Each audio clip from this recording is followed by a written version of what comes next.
Hello guys, അപ്പോൾ ഇന്നത്തെ review എന്ന് പറയുന്നത് ദ തിങ് എന്ന മൂവിയുടെ 4K അൾട്രാ എച്ച് ഡി ഡിസ്കിൻ റിവ്യൂ ആണ്. അപ്പോൾ ഈ മൂവി 1982 ഇറങ്ങിയതാണ്. അറൗണ്ട് 43 വർഷം പഴക്കമുണ്ട്.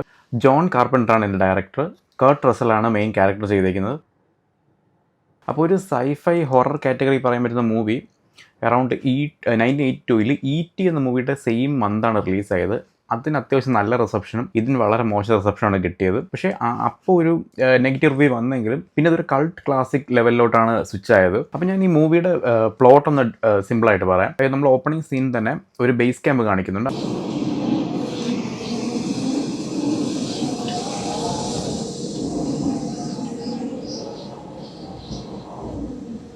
അവിടേക്കൊരു ഡോഗിനെ വേറൊരു നോർവീജിയൻ ഹെലികോപ്റ്റർ ചേസ് ചെയ്ത് കൊണ്ടുവരുവാണ്.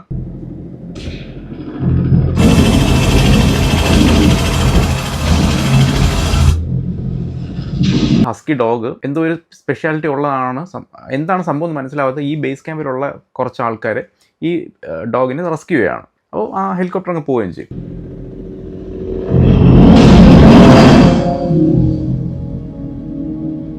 അപ്പോൾ ആക്ച്വലി പിന്നെയാണ് മനസ്സിലാവുന്നത് ഇത് ഒരു നോർമൽ ഡോഗ് അല്ല, ആക്ച്വലി ഒരു ഏലിയൻ ഇൻഫെക്റ്റഡ് ഡോഗാണ്. അപ്പോൾ ഇതിൻ്റെ പ്രശ്നം എന്താണെന്ന് വെച്ചാൽ ഇത് തൊട്ടടുത്തുള്ള ഓർഗാനിസമിലോട്ട് ട്രാൻസ്മിറ്റ് ആവുകയും അതിൻ്റെ സെയിം പെക്യുലാരിറ്റീസ് സെയിം അപ്പിയറൻസും എല്ലാം എടുക്കുകയും ചെയ്യും. അപ്പോൾ ഇതിനെ കൊല്ലുകയും ചെയ്യും, സ്റ്റിൽ ഒരു റെപ്ലിക്കേറ്റ് ഉണ്ടാക്കുകയും ചെയ്യും. അപ്പോൾ ഇൻഡയറക്റ്റ്ലി നെക്സ്റ്റ് ഹ്യൂമൻസിലേക്ക് വരുമ്പോഴത്തേക്കും അവിടെ ഒരു എൻക്ലോസ് സ്പേസ് ആണല്ലോ, ഇതൊരു കുറച്ച് ആൾക്കാർ മാത്രമേ ആ ബേസ് ക്യാമ്പിലുള്ളൂ. അപ്പോൾ ഇത് ഒരു ഹൊറർ മൂഡിലോട്ട് ഷിഫ്റ്റ് ആവുകയാണ്. അതായത് ഈ ആൾക്കാരിൽ ആരായിട്ടാണ് മാറിയത് എന്നൊരു ഹൊററും ഒരു ആങ്സൈറ്റിയും എല്ലാം ബിൽഡ് ചെയ്യും. അത്യാവശ്യം ഓപ്പൺ എൻഡ് ഉള്ളൊരു മൂവി ആണെങ്കിലും ലാസ്റ്റ് മിനിറ്റ് വരെ പിടിച്ചിരുന്ന ഇടയപ്പോൾ ഒരു മൂവിയാണ് ദ തിങ്.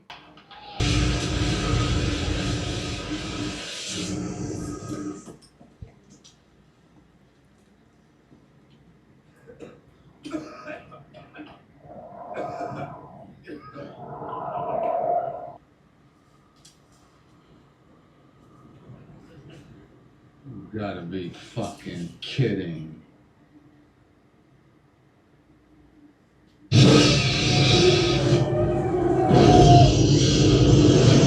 അപ്പോൾ ഞാനിതിൽ ഫുട്ടേജസ് കാണിച്ചിട്ടുള്ളതൊന്നും കറക്റ്റായിട്ടുള്ള ആ ഗോർ സീൻ കാണിച്ചിട്ടില്ല. ഈ ഏലിയനെ കാണിക്കുമ്പോൾ എല്ലാം അത്യാവശ്യം വികൃതമായിട്ടുള്ള രൂപമാണ് കാണിക്കുന്നത്.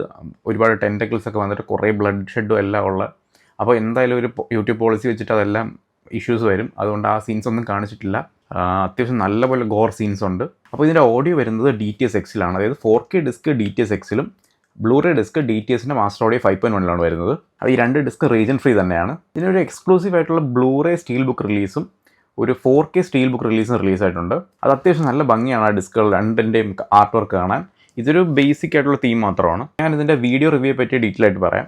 മെയിനായിട്ട് ഇത് ബ്ലൂറേയിൽ നിന്ന് 4Kയിലേക്ക് സ്വിച്ച് ചെയ്യുമ്പോഴേക്കും നമുക്ക് കിട്ടുന്ന മെയിൻ അഡ്വാൻറ്റേജ് എന്ന് വെച്ചാൽ ഈ വൈറ്റ് കളറിൻ്റെ ഒരു ക്ലാരിറ്റിയാണ്. HDR ആണ് ഇതിലുള്ളത്, ഡോൾബി വിഷൻ ഇല്ല. ഇതൊരു അന്റാർട്ടിക്കിൽ നടക്കുന്ന സ്റ്റോറി ആയതുകൊണ്ട് സ്നോ ഒരുപാട് ഷോട്ട്സിൽ കാണിക്കുന്നുണ്ട്. അപ്പോൾ പക്ഷേ ബ്ലൂറേയിൽ കാണുമ്പോൾ അതൊരുമാതിരി ഫോഗി ആയിട്ടാണ് കാണിക്കുന്നത്. ഇതൊരു ഒരുപാട് മങ്ങിയ പോലെ ഒരു യെല്ലോയിഷ് ടോൺ വന്ന പോലെ പഴയ ഒരു ഫുട്ടേജ് ആയിട്ടെന്ന് തോന്നുന്നു. പക്ഷേ അതേ സമയത്ത് 4Kയിലേക്ക് വരുമ്പോഴേക്കും അത്യാവശ്യം നല്ല ക്ലാരിറ്റിയോടെ നല്ല ബ്രൈറ്റ് ആയിട്ടുള്ള വൈറ്റാണ് കിട്ടുന്നത്. പിന്നെ ഈ കളറിങ്ങിൻ്റെ കേസ്, അതായത് നല്ല ഡാർക്ക് ഷോട്ട്സ് ഉണ്ട്. അതായത് അത്യാവശ്യം നമ്മളൊക്കെ നേരെ കാണാൻ പറ്റത്തില്ല അങ്ങനത്തെ ഷോട്ടുകൾ പോലും നമുക്ക് ആവശ്യമുള്ളത് മാത്രം കണ്ടാൽ ഇത് ഡയറക്ടർ എന്താണോ ഇൻറ്റൻറ്റ് ചെയ്തത് അത് അതുപോലെയുള്ളൊരു ഹൊറർ ഷോട്ട് തന്നെ ഉണ്ട്. പിന്നെ ഫ്ലെയേഴ്സും ഫ്ലെയിം ത്രോവർ എന്ന് പറഞ്ഞാൽ ഒരു മെഷീനില്ല, അതായത് കത്തിക്കാൻ വേണ്ടി വലിയ രീതിക്ക് ഫ്ലെയിം വരുന്ന ആ മെഷീനൊക്കെ യൂസ് ചെയ്യുമ്പോൾ നല്ലപോലെ കളറിങ് കാര്യങ്ങളെല്ലാം ഉണ്ട്. ഇപ്പോൾ ബ്ലൂറേ ടു 4K കമ്പയർ ചെയ്യുമ്പോൾ എന്തുകൊണ്ട് ബെറ്റർ 4K തന്നെയാണ്, കാരണം അത്രയും നല്ല ഡീറ്റെയിലിങ്ങും അത്രയും നല്ല കളറിങ്ങും ഉണ്ട്. അപ്പോൾ ഇനി ഓഡിയോ സെക്ഷനിലേക്ക് വരാം. DTS:X ആണ് ഓഡിയോ. അത്യാവശ്യം നല്ലപോലെ ഡീറ്റെയിലിംഗ് ഉള്ള ക്ലാരിറ്റി ഉള്ള ഓഡിയോ ആണ്. മെയിനായിട്ട് ഗൺ ഷോട്ട്സ്, റിവോൾവർ ഷോട്ട്, അത് നമുക്ക് ഓരോ വെപ്പൺസും ഡിസ്റ്റിങ്വിഷ് ചെയ്ത് അറിയാൻ പറ്റും. പിന്നെ ഇതൊരു ഹൊറർ ടോണിലുള്ള മൂവി ആയതുകൊണ്ട് തന്നെ ഇതൊരു ക്രീപ്പി ആയിട്ടുള്ള മ്യൂസിക്കുകൾ, പിന്നെ പെട്ടെന്നുള്ള വിൻഡിൻ്റെ സൗണ്ടുകൾ, ഇതെല്ലാം നല്ല ക്ലാരിറ്റിയോടെ കേൾക്കണം എന്നുണ്ടെങ്കിൽ നമുക്ക് ഈ DTS:X ആയിരിക്കും ബെറ്റർ. DTS 5.1 ഞാൻ കുറച്ച് കേട്ട് നോക്കി, എനിക്ക് X ആണ് ബെറ്റർ ആയിട്ട് തോന്നിയത്. ഒറിജിനൽ സൗണ്ട് മിക്സ് ചെയ്യുന്നത് ഡെവലപ്പ് ചെയ്തെടുത്ത ഓഡിയോ ആയതുകൊണ്ടാണെന്ന് തോന്നുന്നു. എനിക്ക് ചില ഡയലോഗ്സ് ഒക്കെ കുറച്ചൊന്ന് ഒരു പഞ്ച് അല്ലാത്ത പോലെയാണ് തോന്നിയത്. അതായത് മ്യൂസിക്കും കാര്യങ്ങളെല്ലാം അത്യാവശ്യം നല്ല ഹൈ ആയി നിൽക്കുക, ചില ഡയലോഗ്സ് കുറച്ചൊരു മഫിൾഡായിട്ട് തോന്നി. ചിലപ്പോൾ ചില പോർഷൻസിൽ അത് ഒറിജിനൽ മിക്സിന് എടുത്തുകൊണ്ടായിരിക്കണം. പിന്നെ ഓവർ ഹെഡ് സ്പീക്കേഴ്സ് വലിയ ആക്ടിവിറ്റി ഇല്ല, അതായത് വളരെ കുറച്ച് ആക്ടിവിറ്റി ഓവർ ഹെഡ് സ്പീക്കേഴ്സിലുള്ളൂ. മെയിനായിട്ട് ഞാൻ പറഞ്ഞില്ലേ ക്രീച്ചറിൻ്റെ കാര്യം, ഇതിന് അത്യാവശ്യം നല്ല ഹൈറ്റ് വരും. അപ്പം അതിൻ്റെ ടെൻറ്റക്കിൾസൊക്കെ മേലോട്ട് പോകുമ്പോഴും അത് വലുതാകുമ്പോഴൊക്കെ ഉള്ള സൗണ്ടിൽ മാത്രമേ ഈ ഓവർ ഹെഡ് സ്പീക്കേഴ്സിലെ വലിയ ആക്ടിവിറ്റി ഉള്ളൂ. മെയിനായിട്ട് സറൗണ്ടും ഫ്രണ്ട് ചാനലും തന്നെയാണ് കൂടുതൽ സമയം ആക്റ്റീവ് ആയിട്ടിരിക്കുന്നത്. എന്തായാലും ഒരു കൾട്ട് ക്ലാസിക് എന്ന കാറ്റഗറി പറയുമ്പോഴത്തേക്കും നല്ലൊരു കളക്റ്റിബിൾ ഐറ്റമാണ് ദ തിങ്. അടുത്തൊരു വീഡിയോയിൽ അടുത്തൊരു മൂവിയായിട്ട് കാണാം. ബൈ.